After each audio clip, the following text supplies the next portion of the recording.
Hey, good afternoon, and it's Monday, April 6th, and we're back here at Hoyt Arboretum's Magnolia collection just to see what's in bloom. The weather looks to be real nice this week, and we're kind of transitioning from some of those super early magnolias into some more like mid-season ones. This is Magnolia cylindrica, often called yellow mountain magnolia. It's a reference to where it's from, Huangshan is sort of the mountain area in China where these trees are um, endemic to, and they're also endangered in that area. So this is a red listed species. It's vulnerable. Its main issue is its natural population is really broken up.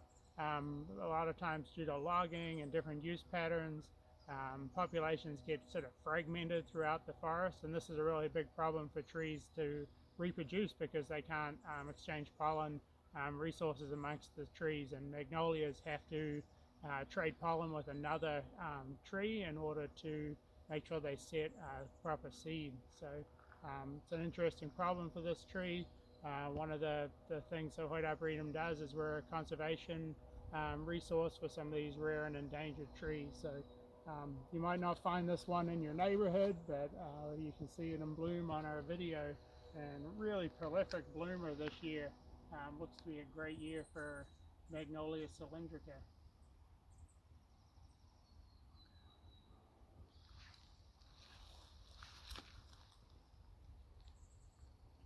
We're here in the Magnolia collection. We're checking out one of the evergreen magnolias. This is Magnolia maudiae. Um, Often the evergreen types, they used to be called Michaelias. So a lot of folks know them as Michaelias, and this tree used to be called Michaelia chingii. It's a Chinese tree and being introduced into Pacific Northwest with quite a bit of success. It is most notable for its very fragrant flower. Um, the flower, when the trees are in bloom, you can smell these from 50 feet away just drifting along.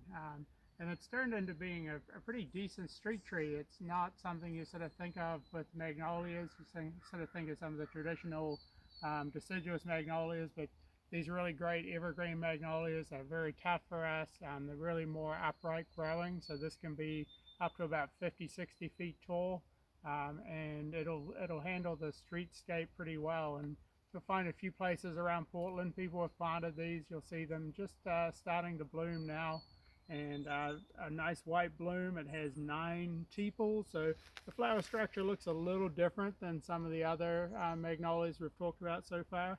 And as we progress through the season, you're going to see a few more of these evergreen type magnolias starting to bloom. So keep an eye out for them, and lots of buds on here. So we found 2 or 3 that are just open, but the majority of these aren't going to bloom probably till the end of this nice sunny week.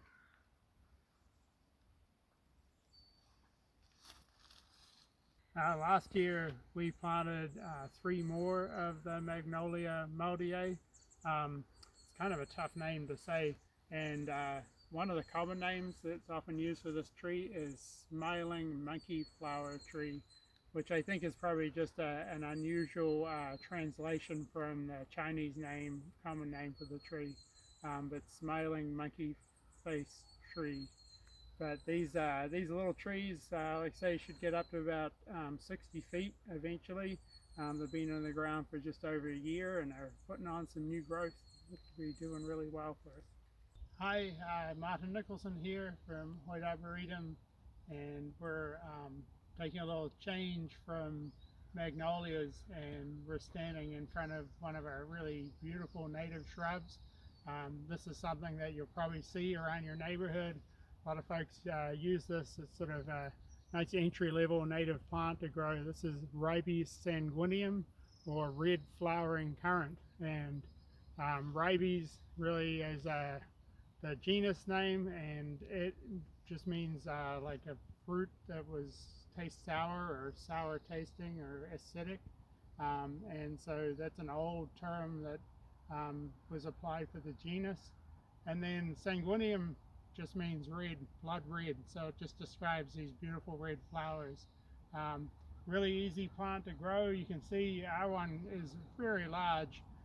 They say up to 6 feet, but ours is really pushing more like maybe almost 10 in some spots. Prolific bloomer, like some sun, can be a little temperamental with the whole water thing. A lot of Oregon natives don't really want a lot of summer water, so you have to be really sparing with how you water these plants. So establishment years, but then after that, sometimes summer watering will actually kill a lot of our native plants. They're so well adapted to our drought, summer drought that we get.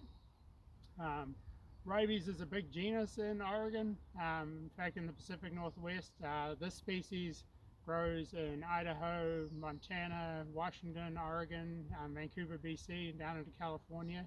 But the rabies genus is about 50 species that grow in that whole area, about 25 of those in Oregon.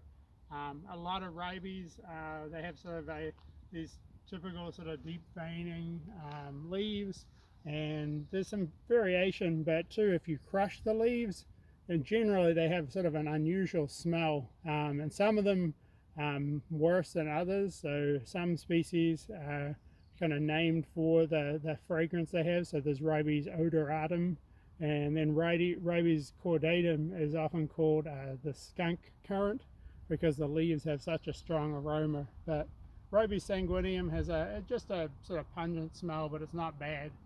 The flowers are sort of a light fruity fragrance, but it's very light fragrance. But more you grow it, just for this spectacular pink and red blooms. And it's a great wildlife plant. So hummingbirds love it. They will be really frequent visitors to this. And then the fruit is great for a lot of birds that will feed on the fruit. And then also the leaves, it's pretty important for a lot of different like butterfly relative species. A lot of things feed on these, so really important wildlife species throughout the Pacific Northwest. So one of the good things with rabies sanguineum is you'll see a lot of these what we call like native vires, so different selections of native species. This is a little one we've just planted called dancing tassels. Has a really nice flower. This was a lot earlier blooming. The blooms started off much more white, and now they've kind of turned into this light pink. We're going to get a few shots of white icicles, brocklebank, which is kind of a light sort of colored leaf. There's quite a few other cultivars out there. Elk River Red is another really notable one. So you can find these at a lot of places that stock native plants, and you can check out lots of photos online, and I bet you'll find these throughout your neighborhood blooming at the moment.